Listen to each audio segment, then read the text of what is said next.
Um, but I mean, it's kind of just take it day by day, be where our feet are, um, and just hopefully, I mean, whatever spot we get, honestly, I take our chances. It doesn't matter. I'll take our You chances. think you'll be competent against anyone? And then, Yes. Yes. what do you think should be the key focuses for you guys, whether it's practices and games to improve on in these last five? Yeah, I think practice is extremely important. I mean, Steph mentioned it downstairs today that we haven't had practice in 13 days. So I mean, this is an important practice. We have a Connecticut team that just won last night, so they're gonna come in with confidence and try to beat us. So I mean, it's just again, everything is always taking it day by day and taking one step at a time. You guys have a 16-day layoff coming up soon. Mm-hmm. How do you manage? Everyone's in the same boat, but Yeah. how hard is it going to be to stay sharp and stay locked in? Yeah, I mean, I think we're pros. First and foremost, I mean, I'll speak for myself. I'm taking a break for a second, and then let's get back into the gym. I know a lot of people are going home, so when you go home, you have your trainers, you have your gym, so like you can still stay in shape. And I already know like strength conditioning coaches, they're gonna do a great job with sending us stuff that they want us to do while we have to stay in shape because again, we still have games left once we come back from the break, and we have to finish strong, going into playoffs. With Lexi, how have you, as a teammate, tried to help keep her confidence up and keep her in the right mindset as she figures things out? I mean, Lexi's an amazing player though, and like she's just so positive. So half the time, like she's picking us up. She just brings a lot of energy to the team. Like the way that she plays with all the aggression, we all know that what she's capable of doing. So I mean, it was on show our last game in Chicago, like when she stepped out there and played with confidence defensively and offensively, and just looking for her to like continue that. That seems like it'd be pretty unique for somebody like that, for her to continue lifting you guys up despite her Yeah. struggle. I mean, not many people could do that. A lot of people, like, when they get down, they shell in and focus on themselves, but that's not her at all. Like, she pours to us a lot, actually. We've heard a couple. Steph and some of your teammates said they called you dramatic at the end of the on the trip from the arm injury.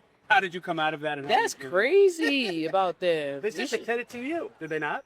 No, I ain't like that. Yeah, that's news to me, huh? What?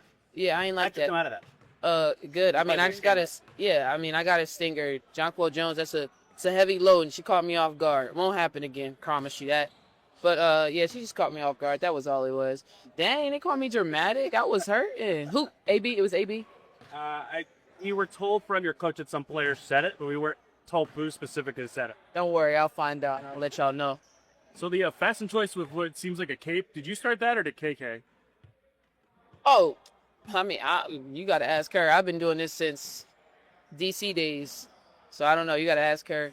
Maybe she was doing this last year. I don't know. Any particular inspiration for your fashion choice? My nephews, actually. They call me Superwoman, so that's why I wear it. They see me wear it one time, and that's what they call me after that, so I just do it now. In a similar vein with the fashion choices, I've noticed a lot of your teammates have got the cut-off sweatpants Yeah. going. Just why do you wear those? I'm a Did you encourage trendsetter. them all I'm a to- trendsetter. It's like, nah. Well, this one, I'm not even going to hold you. With this one, it was Lexi. So at first, I was wearing, like, the regular sweats, and then Lexi cut them one time, and I was like, ooh, that is kind of nice. And then, so I kind of copied her swag, and then now she just wears shorts sometimes. During game day, she'll wear these, but, now, I mean, so technically she started it, but like I'm really setting the trend. Cause you look, Ty has them, Soph has them. I'm really setting a trend over here now. The cape. Who started the trend with this team? Was it you or Mai? I think it was Maisha. We honestly don't know. She was asking me about it just then, but I think I saw her do it, so I wanted to be like her in practice. So she was the inspiration behind your fashion choice? for sure. Yeah. We asked you about it a lot as it was happening. Now you have 5 or 6 games as the starter with this team. What feels different, if anything, about what you're supposed to do with that group, and how comfortable are you with it now compared to even a week ago? I'm really comfortable with playing with our starting group. They give me a lot of confidence. I'm able to do what I can do out on the court for them. Just be myself. Nothing more and nothing less than who I am. But yeah, I'm pretty confident in starting now. What to you is the biggest change that from what you were doing before versus with this group, if anything? I wouldn't say it really wasn't a change. Just locking in more, being more disciplined with what I do, and just coming out and having even more energy. I had energy just coming off the bench, but now it's like I have the starting. The energy just got to come out of nowhere, like from the beginning. So just energy, a different level of focus, a different level of attacks on defense and offense. So a lot of aggressiveness in everything that I do. Hard to avoid looking at the standings this late in the season, especially when it's as close as it is among these playoff teams. Does that give you like a rising sense of importance about these games? How does it make you feel? What you guys have at? Just locking in more, just we want to finish the season pretty strong. We're trying to get that top 4 seeding for the playoffs, just finish strong, being disciplined in what we're going to do, always working on ourselves and keep rising to the level of occasion that we need to go to be in the playoffs. Obviously, you want to finish strong, but you got this big layoff coming up. I know in some ways that's good. In other ways, how much of a concern has it been to lose the momentum? Yeah.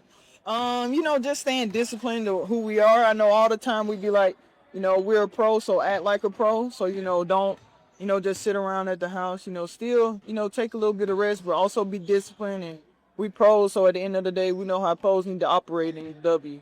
What kind of workouts? My issue is saying that everyone's going to have like their own individual plan. Yeah. What kind of stuff, how do you guys doing? I'm not really sure yet until the break, but all of us, we have our own individual workout plans, for conditioning, strengthening, anything of that nature. And basketball stuff, still continue to be who we are on the court, making sure we remember the plays, that can be an issue sometimes, but, coming back from break, but being also, just keeping what we had, whenever we have this game Friday, that momentum, just pushing it into the break. And once we get back from break, let's keep going. Yeah, I mean, look, I think knowing where we stand is important, but we also have to understand that we're in control. If we take care of business, and we missed a couple of opportunities on the road. Although when you collectively look at 4-2 on 6 games in 10 days, is still pretty good. There was some slippage in the standings because of that, and I think for us as coaches, of course, we look at not just the standings but remaining schedules, and we got a tough one. But we got to take it one game at a time. Today we got to get better. Tomorrow we got to get better. And Friday we got to focus on Connecticut. In Maisha told us, you said it was the first practice you guys have had in 13 days, Yeah. almost 2 weeks. What do you feel like with 5 games left is critical things you guys need to lock in on before the end of the year? Well, we're really looking at it as a one-game season right now. I mean, with the break and everything else. So I think for now we've got to address slippage that we had on the defensive end of the floor, slippage that we had on the offensive end of the floor. Make sure that we're better today and worrying about and taking care of us, and then turning tomorrow to prepping for Connecticut.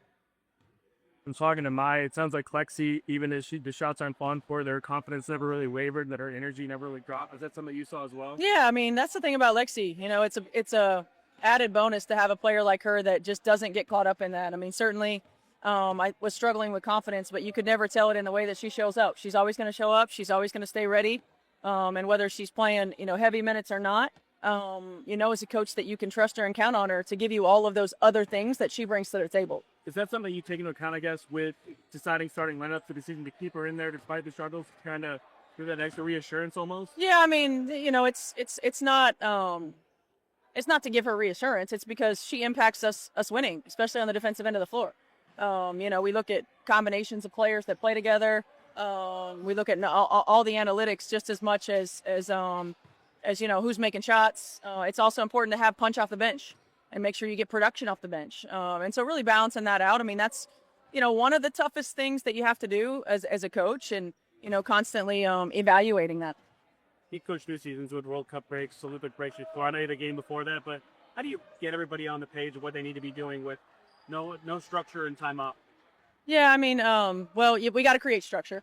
I think that's the most important thing. You create the structure for them, prioritize, what you can do in that, certainly rest that first week, and then prioritize what you can do in the next, 10 days really before we play, and working on us, player development, things that we want to add, things that we want to get better in.